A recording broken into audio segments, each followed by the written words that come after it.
ነገር ከልጅነት ጀምሮ ምንድነው እናቴን አርግዛ በልጅነት ያማራት ነገር ነበር እንጂ ማቆየት የለብኝም። የምወዳትን ከማቀፌ በፊት ሆስፒታል ሄጄ በጨረር ቢሆን ማስተፋት አለብኝ። እኔን ስም ምንድነው በዚህ ምላስሽ አትጥሪ ከምላስሽ አውጪው አላልኩሽ? ቆይ እናንተ ሁላ እንደኔ ጨዋታ ይሰልቻችሁ እንዴ? ለምን ራሷን ታስጨንቃታለህ? እሷ ደግሞ በተሯ አንተ ማስጨነቅ ትጀምራለች። አንተ ብቻ በሀሳብ የተስማማ ይኸውልህ። አሁን በቃ እኔም ጁስ ልጠጣ፣ አንተም ውሃ እንጠጣ። ምትጠሩ እናንተ እኮ በሰው ህይወት ላይ መቀለድ እንደ ቁም ነገር ነው አይደለም የምትወስዱት? ደግሞ ማለት ነው እኔ ከአንተ ፍቅር አልያዘኝም ነበር። እውነተኛ ፍቅር ከገልሞ ነበር የያዘኝ። ታዲያ ለምን ልታገኘው አትሞክሪም? መቼም አሁንም አንተን እየጠበቅኩ ነው አትይኝም አይደል? አይ አንተማ ተስፋ ቆርጫለሁ። እኔ አሁን የማን ነው አይደለሁም። እሺ ሄሎ መደብል እየመጣሁ ነው። ከረም ነው የምታፈቅረው? ትዝታ ሁለቱም ስለተናገርኩ ልትመታኝ ነው? ቆይ የኔ ጥፋት ምንድን ነው? የግሌ መካሻ በጣም ተናዳለ። አሁን ላይ እንግዲህ በጣም ነው የተበሳጨችው። እንግዲህ ቤተሰቦቻችን አብረሽ እንዳሲላት እንግዲህ ወደዛ ስትለው ወደዛ በቃ ምናቸውም የሚያዝ የሚጨበጥ አልሆነላትም።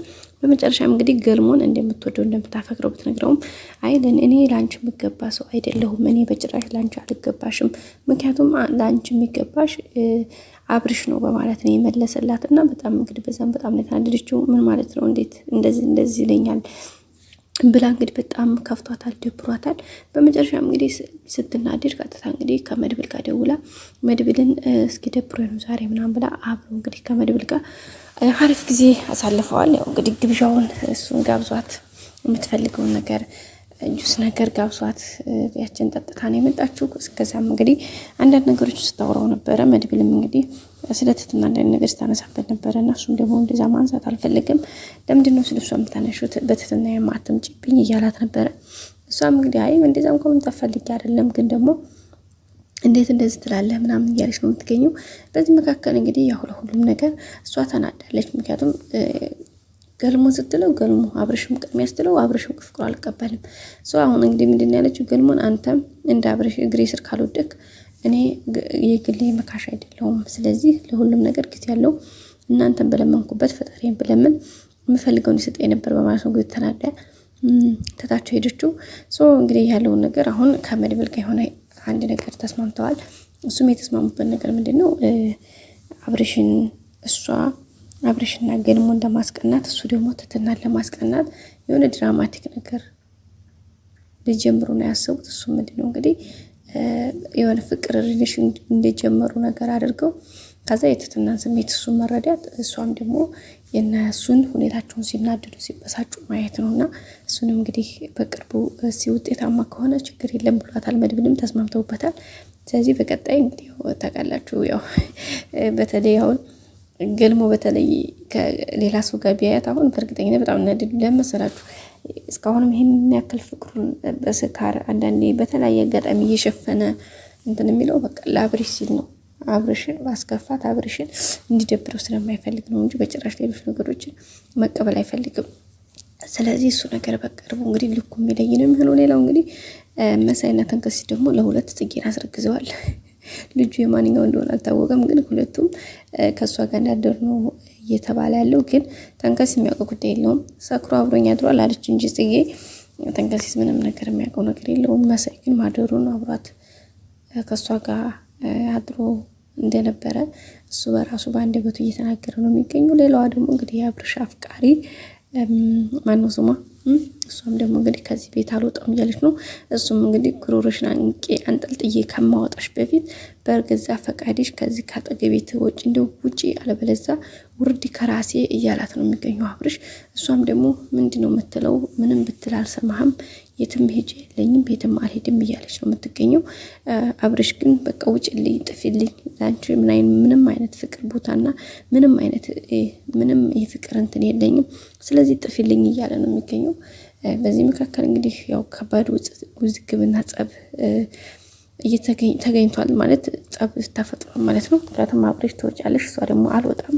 በቃ አጠቃላይ ቤተሰቡ በቃ አሁን በራሱ አርቶ ተወጥሯል። ሌላው ደግሞ መሳይ እንግዲህ ዛሬ በሚገርም ሁኔታ ሻወር ሲወስድ ትትና ስትለው የነበረው ነገር ከታፋው ላይ ተገኝቷል።